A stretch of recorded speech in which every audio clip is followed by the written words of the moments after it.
Thank you for joining us at the Heritage Capital Projects Workshop. Sorry I can't be there in person with you guys today, but I'm going to give you this web-based presentation. And if you have any questions, my contact information will be at the end, so feel free to contact me if you have any questions. This portion of the workshop, we're going to be talking about preservation standards and compliance with what's called Governor's Executive Order 0505, and I'll explain to you what that means in a bit. My name is Nicholas Van. I'm the State Historical Architect with the Department of Archaeology and Historic Preservation, and my role in the Heritage Capital Projects Fund is to review projects that affect historic buildings that are over 45 years of age to ensure that they meet preservation standards.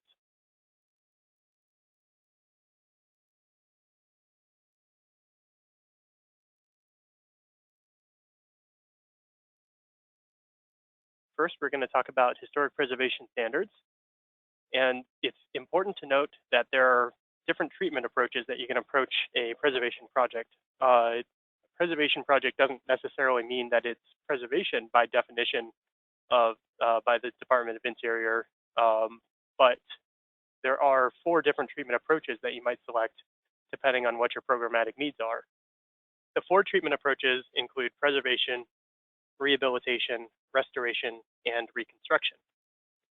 The first of which, preservation, is the one that most people might think preservation is, and that's trying to basically capture a property as it appears and almost stagnating it and turning it into a museum so that nothing is really changing.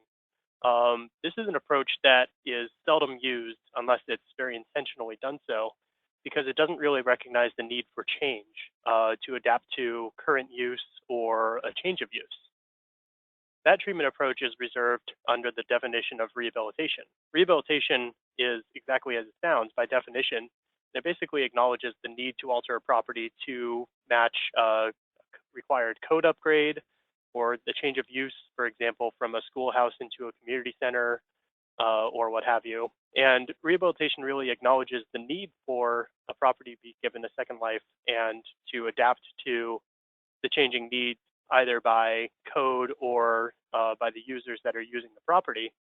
But it also recognizes the importance of the historic character of a particular property and tries to recognize those things amidst all the changes that are being proposed, such that you get a project that you're able to reprogram or reuse and be functional for today, but still recognize and honor the physical and tangible aspects that made that property historic in the first place. Restoration is another treatment approach that gets used fairly seldomly, but often in the case of properties that have been insignificantly altered.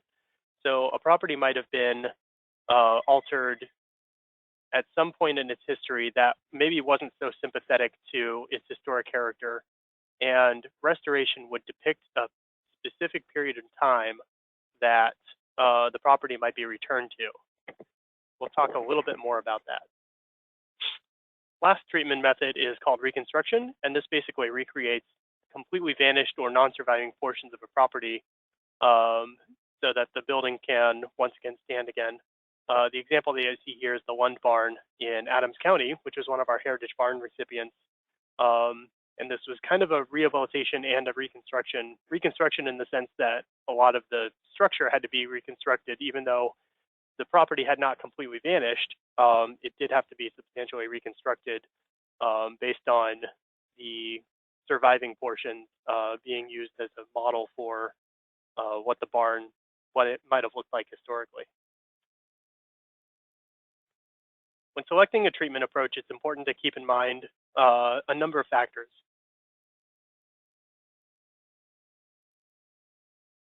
Most importantly, it's important to differentiate between condition and integrity. Condition means that a physical aspect of a property or building has fallen into a state of disrepair or has been well maintained over the years, whereas integrity means something still exists from when it did historically. It's an important distinction to make because oftentimes something can have a high level of historic integrity, meaning that it's been there since the building was constructed or from its period of significance, but it might be in a bad state of disrepair, so it has poor condition. And oftentimes people might confuse the two to mean that you could replace something that has fallen into a state of disrepair, whereas the standards don't say that that's necessarily the best course of action. It really holds items that have a high level of historic integrity as a piece of significant, as a significant feature of a specific property because it's the tangible connection to what that property used to look like. And it's understood that most properties will fall into a state of disrepair because they've either been neglected or abandoned from anywhere between 10 and 90 years, as is the case with a lot of properties that we see going through this program and being rehabilitated in general. Another important factor to keep in mind when selecting a treatment approach is to identify the character-defining features that are making this property historically significant. You try to protect and maintain those things, and where something has historic integrity but is in bad state of repair, trying to repair those elements first and foremost before considering any replacement with substitute materials.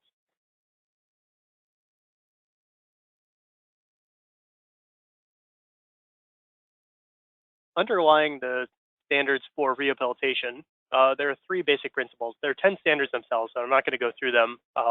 You can feel free to Google Secretary of the Interior standards for rehabilitation and look them up on your own. But there are three basic principles that are paramount to understanding the essence of those 10 standards themselves. First and foremost is to try to repair or replace in kind historic materials. Again, going back to the condition versus integrity, something might have a high level of historic integrity. It's always been there, or has been there for a really long time. And those things should be repaired as a first consideration. We most often see this on exteriors of buildings that have been badly deteriorated because they haven't been well maintained over time and have been just absolutely beaten by the weather. Siding, windows, doors, roofing, as is often the case, might be a good candidate for repair if they're salvageable and have a high level of integrity. But if they can't be repaired, you could consider replacement in kind with similar materials. So wood siding would get replaced with wood siding, wood windows replaced with wood windows if the condition justifies such an action. Dovetailing into that is the concept of retaining historic character. The tangible aspects of a property are what make it historically significant in the first place. So it's kind of a no-brainer to try to retain the historic character. That's really the essence of what we're doing here. Thirdly is a little bit more esoteric and harder to objectify, but it's when you do have things like code interventions, or you're upgrading a property for seismic retrofit or accessibility, or even just a change of use, to design those interventions that are modern and going to meet modern day needs to be compatible and quote unquote reversible. So for example, if you're going to be upgrading an exit stairwell where the handrail might be at 22 inches, as it could have been historically, compatible reversible intervention might be to install a secondary handrail at the code compliant height, but still retain that historic fabric and attach it in such a way that if somebody were to theoretically come in and at a later date and reverse that intervention, they would be able to do so without harming the existing historic fabric. If you have any questions about the Secretary of the Interior standards for rehabilitation or how they're interpreted, feel free to contact me. My contact information will be at the end of this presentation. Now we're going to move on and talk about everyone's favorite topic, regulatory compliance. The order that we operate under is called Governor's Executive Order 0505, and it was an executive order, spoiler alert, that was signed in 2005 by Governor Gregoire, and it basically mandated that state agencies that are giving out money that could have the potential to affect cultural resources need to consult with the Department of Archaeology and Historic Preservation and the tribes on effects to cultural resources to ensure that state resources and money wasn't going to screw up historic properties or historic places without mitigation, in a nutshell. The way that it's implemented in reality is that the order actually gets attached to the budget bill when it passes. So even though the order itself in and of itself is not a law, it becomes part of the law because every budget that's passed is law, and this order is attached verbatim into those budget bills. So who is technically responsible for review? Under most cases, the agency that is granting the funds is responsible for review with DAHP and the tribes. However, the State Historical Society is not a regulatory agency, and so they pass that onus on to the applicant to complete their review with both DAHP and the tribes. That means that we get a number of constituents that might be coming in for one project or even two in their lifetime that work with DAHP, and so we're quite familiar with communicating with all sorts of different bodies and agencies and new people all the time. And it shouldn't be something that scares you. The biggest thing to keep in mind is to start a conversation early and often, because it's better to consult 5 years too early than 5 minutes too late.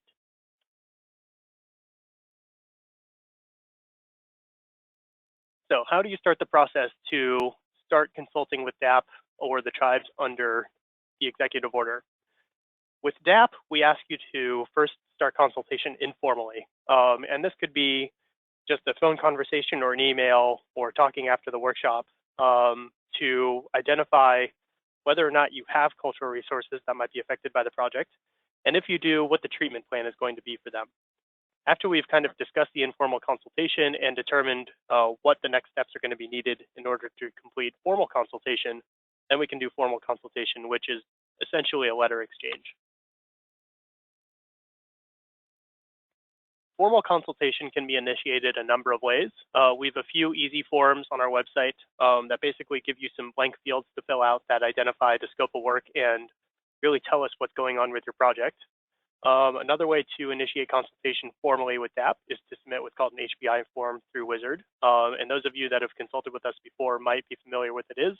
If you're not, don't worry too much about it, especially because you might be just a single project coming in for review.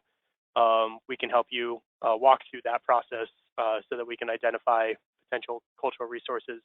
We might even have some of that information already recorded from previous surveys or projects that might have been done by your predecessor. So we can kind of walk through that on a case-by-case basis. Formally, ultimately, we'll either need the initiation of consultation to be submitted digitally to the appropriate reviewer through the Easy 1 or Easy 3 forms, but you could also send us a cover letter that explains the scope of work, identifies historic resources, including date that the property was constructed, including photos of existing conditions, drawings of existing conditions if applicable, and if necessary, we can schedule a site visit to come out and talk about the project, to understand the scope of work, whether it's simple or complex. We can kind of tailor the consultation based on what your scope of work is. As I mentioned before, one of the keys to success for going through the 0505 consultation process is to consult early and often. Again, it's better to consult 5 years too early than it is 5 minutes too late. Oftentimes, you might be applying for multiple grants from multiple sources. So, for example, you might apply for the Heritage Capital Projects Fund through the state legislature, but you might also be pursuing a Save America's Treasures grant for the National Park Service or some other federal grant. And so having that good relationship and rapport is important to establish. And if you have a multiple phased project, it's good to talk about what those future phases might be so that we can either identify red flags or just talk about the trajectory of your project in general so that when we do have more consultation that might be required later on, that we've already started establishing that relationship and can understand what the project scope of work is going to be in the long term.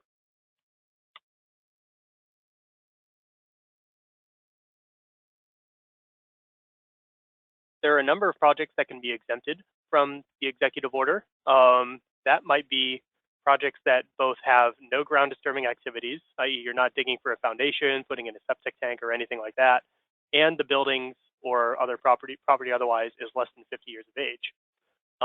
Projects that are reviewable through a federal action, such as those that are subject to Section 106 of the National Historic Preservation Act, might also be exempted from 0505 review because we're already consulting with the federal agency that's giving you the federal grant money for a specific project. We wouldn't review a project twice under two different regulatory processes because that would be very duplicative work. If you have any questions about regulatory compliance in general, feel free to contact our compliance reviewer, Russell Holter. His information can be seen on the screen. And if you have any questions for me, either you'd like to discuss your project scope of work or discuss the project further or understand more about the Secretary of the Interior standards, feel free to give me a call or email. Usually a little bit more responsive to email, but if you have questions that might be a little bit more complex, then a phone call might be the easier way to go. Lastly, we have a lot of information and guidance spelled out on our website, which is an excellent resource for you in looking at technical treatment standards and methods based on specific building types and materials. There's a number of links on there that might take you to the National Park Service website where you can find preservation briefs which talk about how to deal with specific spaces, features, or materials. And it's just a really excellent clearinghouse for that type of information. You might also find some information about additional grant sources that could be available to your organization on our grants page. So again, if you have any questions, feel free to give me a call. And if you have any questions that Holly might be able to answer immediately, then feel free to ask, and I'm sure she'll do her best to try to answer them for you. Thank you.